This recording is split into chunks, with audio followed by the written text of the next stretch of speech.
So ever since the recent Nintendo Direct, one of the big talking points that came from that event was, of course, Super Mario Galaxy 1 and 2 coming to the Nintendo Switch and the Nintendo Switch 2. Now, some people think that talking about this and mentioning the price and comparing it to things is hating on Nintendo and being negative, but I just think it's having a discussion. It's being realistic about the situation and kind of understanding that not everyone feels the same way that you feel about how Nintendo is handling this. When you look back at what 3D All-Stars Collection did on the Nintendo Switch 1, that was 3 games for $60. Now, with this on the Nintendo Switch 1 and Nintendo Switch 2, consisting of Super Mario Galaxy and Mario Galaxy 2, the former, which was included in the 3D All-Stars Collection, now costing $70, also on the Nintendo Switch 1, but also applicable on the Switch 2, it does kind of raise some eyebrows and concerns. Things like variable game pricing, which we were told was a thing. Now this is the second first-party Nintendo Switch 1 game that is $70, right there with Tears of the Kingdom. Many questions are to be asked from this thing. And it seemed like at the Nintendo Direct, the trailer that we got for Super Mario Galaxy 1 and 2 left a lot of questions. Now, yes, it did kind of cover everything that was going on with this, but allegedly that was just Nintendo Switch 1 footage. There's supposedly mouse controls in the Nintendo Switch 2 edition. The Nintendo Switch 2 edition is up to 4K, whereas the Switch 1 edition is 1080p. So it seemed like Nintendo had more to say about this potentially. And this morning, I wake up, I'm looking through my subscription feed on YouTube, and hey, there is a 7+ minute video, overview video of Super Mario Galaxy 1 and 2 for the Switch and the Switch 2. And I'm like, all right, here we go. Now we're going to learn about all of the stuff that's been changed or added into it. Now we're going to learn about all of this because there's absolutely no way that Nintendo is essentially going to take their 2+ minute presentation talking about this game from the Direct and then stretch it out to 7+ minutes, add no additional context, add no additional information, and still have questions about the Switch 2 version of the game, right? Right? So I booted up the trailer and I started watching it, and I quickly started to understand what this kind of was. It was, kind of explaining what Super Mario Galaxy 1 was. That's how it started out. And then it moved into Super Mario Galaxy 2, talking about kind of the differences, the gameplay style, how everything works.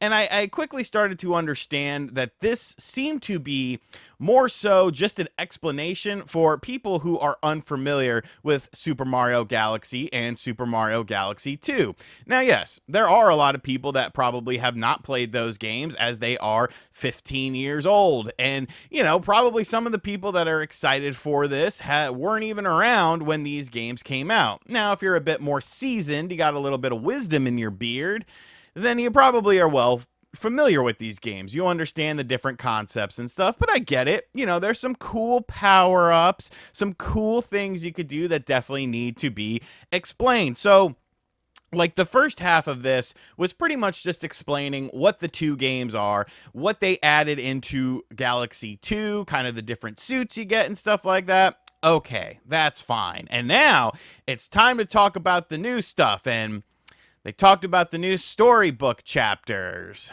So if you enjoy reading and getting that, Mario lore that I feel is very important. A lot of people play Mario for the gameplay. No, I play it for the deep, gripping narrative about Lumas and shine sprites and stuff like that.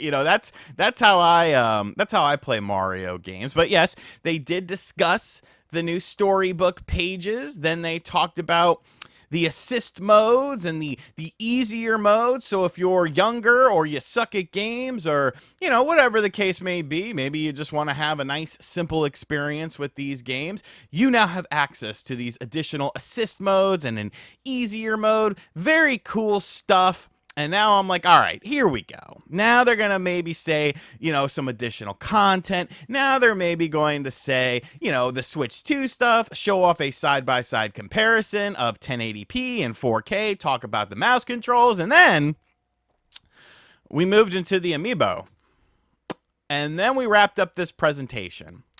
So this was a 7+ minute video that literally, I can't even understate this, that literally told you what they've already told you, just went into a little bit more detail with this. And honestly, I have more questions than I really did before, because beforehand I was assuming that, what we got was what we got. And when the game comes out, that's when we'll learn about things. But now with this additional 7-minute presentation, I was expecting to learn about like Switch 2 specific stuff and, show the game running on the Switch 2, because from what we have been told, everything that we've seen thus far has been on the Switch 1. Now, I'm also not expecting it to be dramatically different. And maybe the mentality of it is, hey, it really doesn't look all that much different. You can only upscale so much to, make it look better, because I still don't think that this is like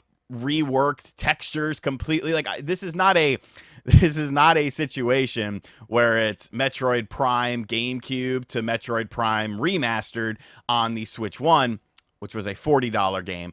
But it's not a situation like that where it's kind of been built from the ground up. It just looks like a few textures have been cleaned up, and it's a lot of upscaling. If you look at a side-by-side comparison between Metroid Prime and Metroid Prime Remastered, it's night and day. If you put Metroid Prime into the Dolphin emulator and upscale the game, it's still completely different from a visual standpoint as far as the textures are concerned than what you would get in 4K upscaled resolutions for the original base game. Super Mario Galaxy 1 and 2, it's not like that. That's not the case with this. And I just find this whole thing to be very bizarre. And another question I have, and I think this is a question that more people should be asking, is this a timed release?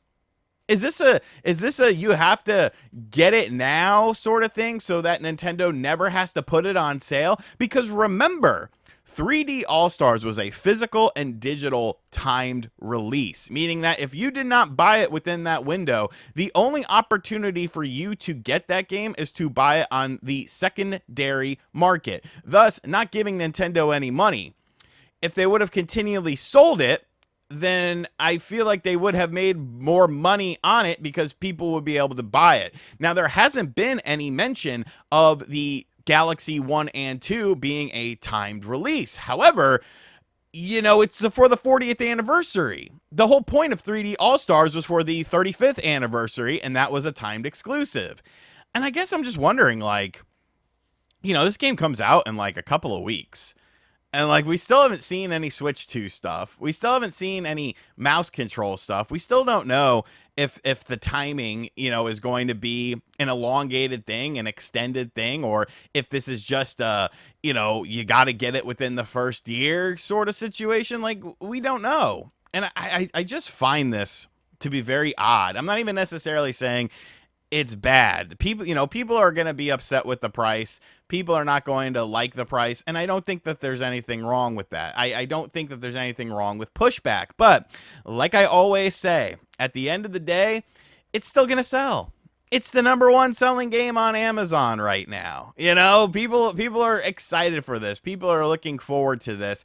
And maybe, if you watched my Skate video yesterday, I talked about how Skate 4, or Skate as it's called now, it's kind of for a newer generation. It's kind of for, people who didn't really, it's one of those situations where it's like modernized for new people. And like, maybe that's what this is. It's not for the people who grew up with the games. It's more so for a younger generation who never had a Wii or never had a Wii U and just wants to play some games. And maybe that's Nintendo's mentality kind of going forward with the Switch 2, try and get a different user base into their ecosystem. But I don't know. I just felt like when I saw this 7+ minute thing, I'm like, all right, here we go, boys. Here we go. They're going to break down some nitty gritty stuff. And essentially it was just a fluff piece. You look at things like that. You look at a second Kirby Air Riders Direct. Is it going to be like Sakurai just talking about, like, this is what I had for lunch today. I had a tuna fish sandwich on wheat with a pickle. It is a dill pickle. It is from, like I don't know, man. I don't get it. I don't get it. But let me know in the comments section down below.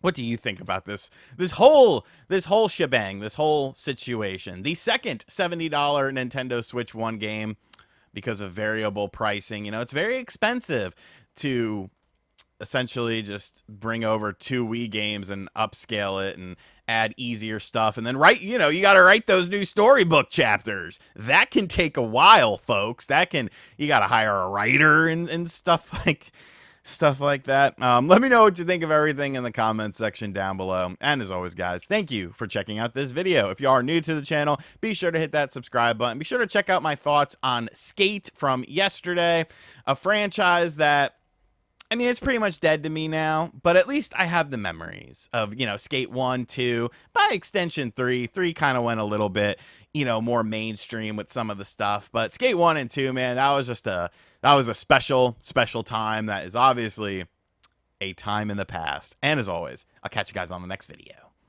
Later.